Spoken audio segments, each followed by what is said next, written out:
It's not uncommon that me and my D&D players hang around after our game sessions having a beer and chatting about what they've just been through. Not long ago, they skimmed past an NPC who had important information about the adventure. We were having a laugh on how much easier it would have been for them if they had approached that NPC in a more effective way. One of the players admitted they were not paying that much attention on that moment of the session and that they had let it slip.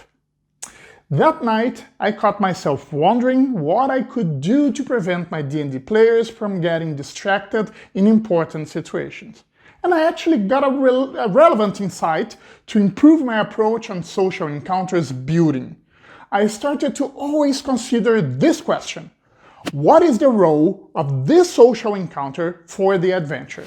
My guess was that if I myself had a clear answer for that question, my players would more easily understand what they could take away from it and better tune in when to dig deeper and when to move on. I developed a simple framework considering that my social encounters may have one or more of three possible roles. Role number 1.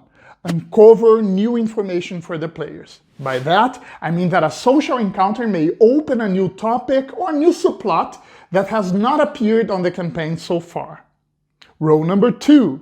Highlight known information. I find this one super important. There's so much going on in a D&D campaign that you cannot rely that the players will be able to remember and put together all important information. We learn a lot through repetition. I make sure that every important topic of the campaign is mentioned by NPCs more than once. With that, I make clear for the players that they're dealing with an important piece of knowledge and they should take note of. Number 3, develop known information. Suspense and surprise are important elements of storytelling.